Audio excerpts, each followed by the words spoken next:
May is the month of examinations. Paul was lying on the grass in front of the examination hall. His friends, Sheila and Charles, were sitting near him. The three of them were first-year students at university. They were sitting their first-year exams.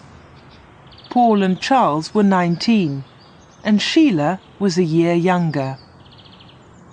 The next exam began in half an hour's time, but the three students were not talking about the next examination. They were talking about their holidays. "Where are you going this summer?" Sheila asked Paul. "To Wales," Paul replied. "I'm going to stay in a cottage in the country." "You have a cottage in Wales?" asked Charles. "It's not my cottage," replied Paul. "It belongs to my uncle. He usually goes there for his holidays every summer. But this year he's going to Greece, and I'm going to stay in his cottage for 2 months, July and August." "Where are you going for your holidays?" Paul asked. "We don't know," replied Sheila. "We haven't decided yet." "Why don't you both come to Wales?" said Paul. "You can stay with me for a week or 2. "What do you think, Charles?" asked Sheila. The college bell rang loudly. It was time for the next examination. "We'll talk about it after this exam," Charles replied. "Let's go now." The students got up from the grass. They picked up their notebooks and hurried towards the examination hall. 3 hours later, the examination was over. Paul, Sheila and Charles were sitting in a cafe. "What's your uncle's cottage like?" Sheila asked Paul. Paul took a photograph out of his wallet. "It looks lovely," said Sheila. "It is lovely," agreed Paul, "but it's very lonely. There are no houses near the cottage, and there's no electricity and no telephone." "Oh, let's go and stay with Paul," Sheila said to Charles. "Okay," agreed Charles. "We can stay there for a week." The three students made arrangements for their holiday in Wales. "Come on the 5th of August," said Paul. "That's a Monday. The train from London arrives at Llanfoy station at 1:30. "Where's Llanfoy?" asked Sheila. "It's a small railway station near the cottage," answered Paul. "Fast trains from London stop there." "How do we get from the station to the cottage?" asked Charles. "Look, I'll draw a map," said Paul. "The railway line goes through a long tunnel before Llanfoy station. The cottage is on the hill above this tunnel." Charles gave Paul his diary. Paul drew a map and wrote down the name and address of the cottage. "There you are," said Paul. "But don't worry, I'll meet you at Llanfoy station. I'll see you there on Monday the 5th of August at 1:30.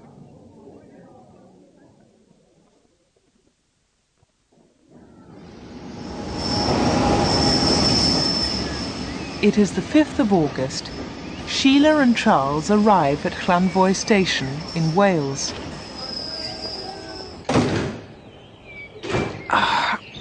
Here we are, Llanfoy. Where's Paul? He's late. Let's walk to the cottage. Oh, he'll be here soon. Just then, a soldier walked past. "Excuse me, is there a cafe near here?" Yes, outside the station."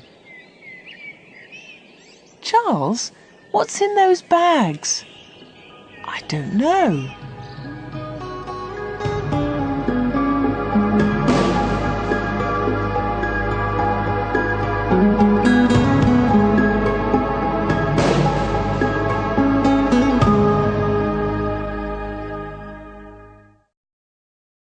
The picture sequence from the cinema has finished.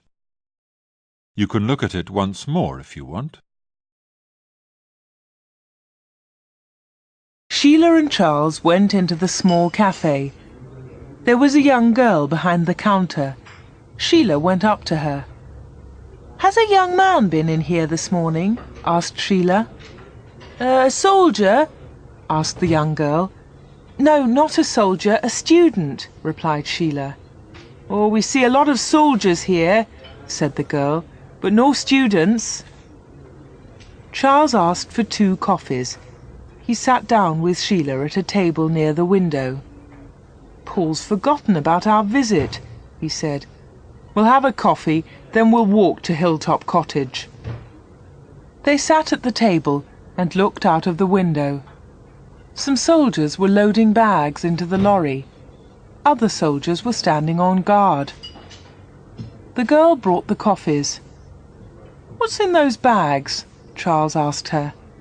"Banknotes," replied the girl. "The money comes from London by train. Then the soldiers take it to a large army camp near here." "What do they do with the money?" Sheila asked. "I don't know," said the girl, and she walked away. "They're probably old banknotes," said Charles. "After some years the government destroys old banknotes and new money is printed. The money in those bags will not be used anymore." Charles and Sheila waited in the cafe. Paul did not come. It was now after 2 o'clock. They left the cafe and walked to a crossroads. Charles looked at Paul's map. Sheila pointed to a signpost. "That's the road to Barconi," she said. They pulled their rucksacks onto their shoulders and walked along the road. It was a very hot day. The sun was shining brightly, and they walked slowly. After an hour, they came to a telephone box. On the left, there was a narrow lane into the woods. "The telephone box is on Paul's map," said Charles. "This is the way to the cottage." They walked up the narrow lane. Tall trees grew on each side. The branches were thick with leaves. "It's dark in here," said Charles. "There's no sun." "It's nice and cool after the hot road," replied Sheila. "Anyway, Paul's cottage is higher up. It'll be brighter up there." They walked farther up the steep, dark lane. "I don't like this place," said Charles. "It's too dark. What a place for a holiday." "Oh, come on," said Sheila. Sheila and Charles arrived at the cottage. There were high trees all round it. "There's something wrong," said Charles. "Look at the curtains. They're all closed. There's no one here." "Don't be silly," said Sheila. She went up to the cottage and knocked loudly on the door. They waited for some time. Sheila pushed at the cottage door. It did not open. It was locked. "Paul?" shouted Charles. "Paul, are you there?" There was no reply. Sheila knocked again on the door. They stood and listened. "There's someone inside," said Sheila. "I heard a noise. Listen." They both stood in silence. Someone unlocked the door. "It's Paul," said Charles. "Why is he taking so long?" The door slowly opened. A tall man with a beard stood in the doorway. He was about 40 years old. Sheila and Charles did not know him. He was a stranger. "Who are you?" asked the stranger. "What do you want?"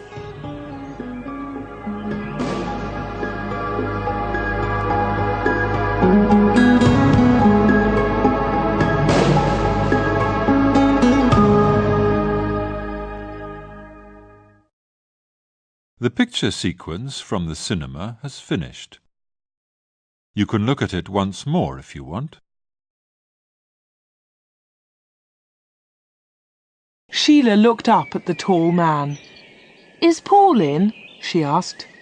"Paul?" said the stranger. "There's no one here with that name. You've made a mistake." The stranger slowly closed the door. But this cottage belongs to Paul's uncle, said Sheila. We saw it in a photograph. It was another cottage in your photograph, said the man. It wasn't this one. This cottage is mine. I live here. The man was becoming angry. You've made a mistake, he shouted. I don't like visitors here. Go away. The door closed with a loud bang. Sheila turned away from the door. She saw a piece of paper under a bush. She stopped and quickly picked up the paper. We've made a mistake, said Charles. Paul isn't here. We've come to the wrong cottage. Let's go back to the road. They walked back down the lane. After a few minutes, Sheila stopped. The cottage was now behind the trees. Sheila opened the piece of paper and looked at it in surprise. We haven't made a mistake, she said to Charles. Look at this. Charles took the paper and looked at it. It's an examination paper, he said. It's our exam paper. We sat this exam in May. Paul sat this exam too. So Paul is here. Something is wrong. Look, there's an old building. We'll wait there. But what are we going to do? We'll go back to the cottage tonight. We must find Paul. Listen, I can hear a noise. It's a lorry. It's coming up the lane to the cottage.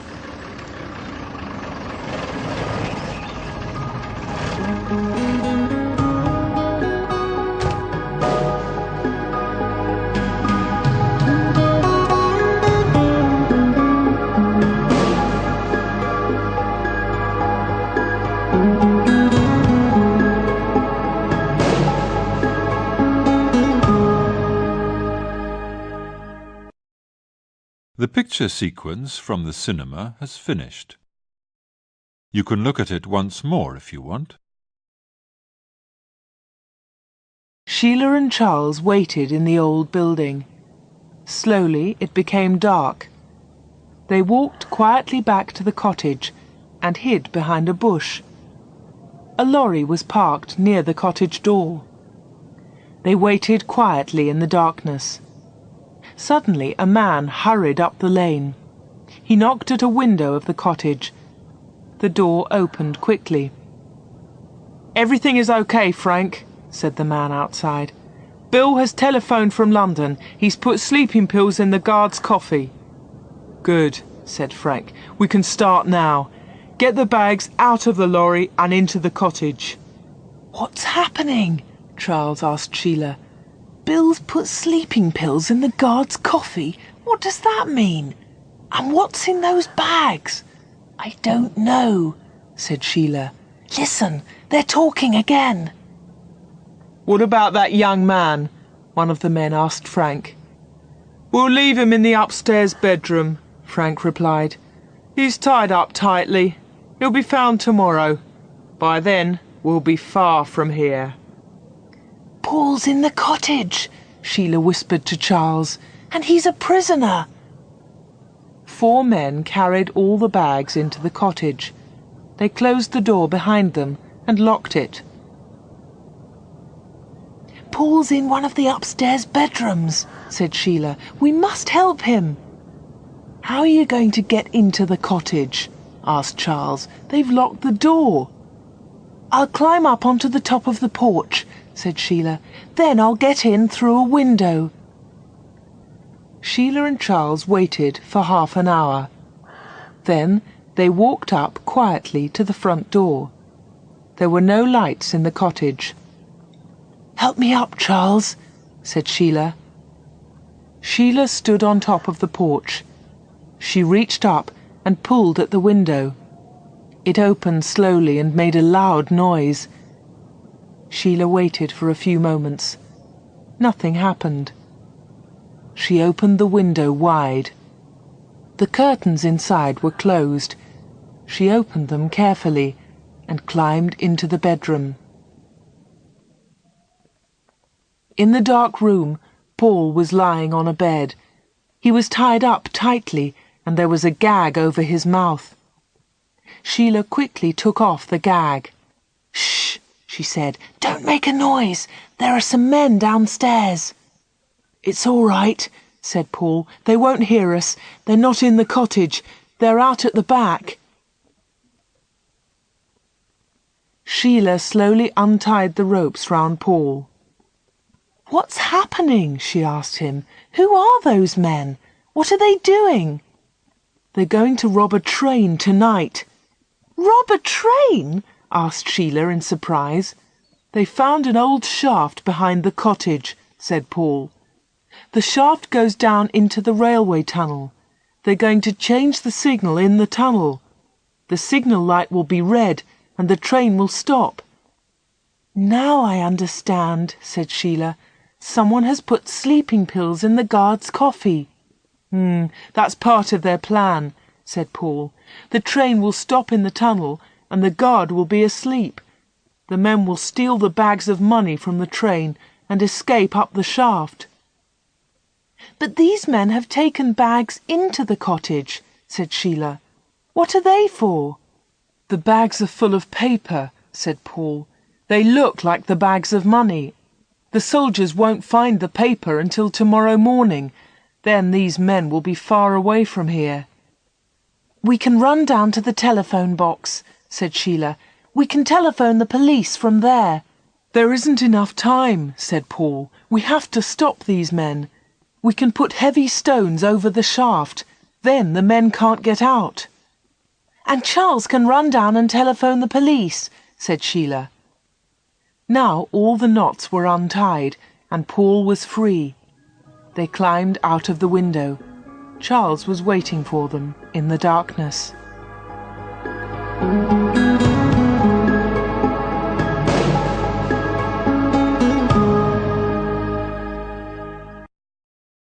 The picture sequence from the cinema has finished.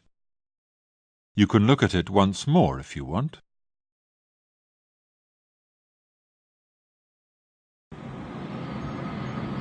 The train from London was in the long tunnel. "The signal is red," said the driver to his mate. "That's unusual." The train slowed down. It stopped on a long bend in the tunnel. The driver's mate looked back. The end of the train was out of sight. "What about the money in the guard's van?" the mate asked the driver.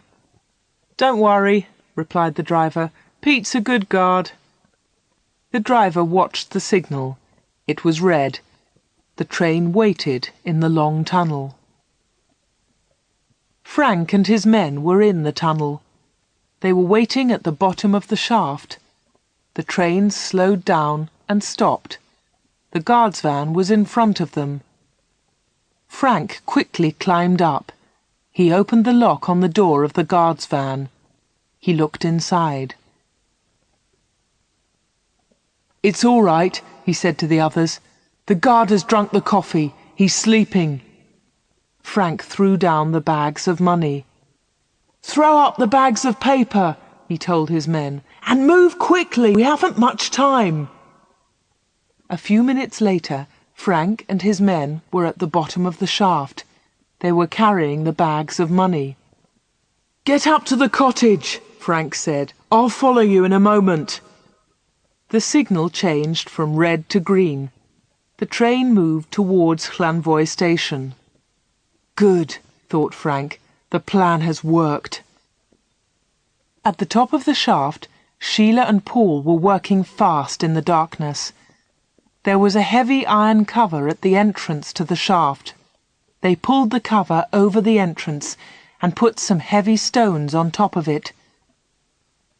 The first of Frank's men reached the top of the shaft. His head hit the iron cover. He reached up with one hand and pushed. The cover did not move. "There's something wrong!" he shouted. "I can't get out!" Below him in the shaft, the other men waited. They were trapped.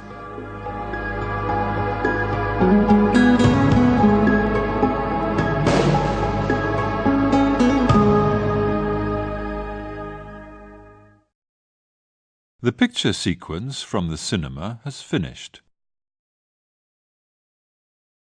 The police moved quickly. A police car came to the telephone box. Charles jumped in and they drove fast towards the cottage.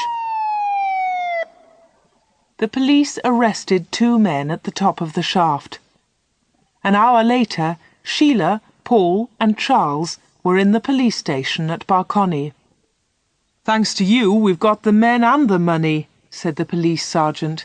"We arrested the other 2 men at Llanvoy station." "But there were 5 men," said Paul. "Have you arrested the leader? He's called Frank." Sheila, Charles and Paul spent the night in the home of the police sergeant. The next morning, the sergeant left early. "I must go to the police station," he told them. "I'll phone you later in the morning." At breakfast, Sheila turned on the radio. "Here is a police message. The police are looking for Frank Steele, aged 40. This man was last seen on the railway line to Llanvoy station in the early hours of this morning. He is a dangerous—" Sheila turned off the radio. "It's a strange beginning to a holiday," she said. Later the phone rang. Paul answered it. It was the sergeant. "Good news," said the sergeant. "A police car has picked up Frank Steele." Paul put down the phone. "The police have arrested Frank Steele," he said to the other 2. "That's great," said Sheila. "Now we can go back to the cottage and begin our holiday."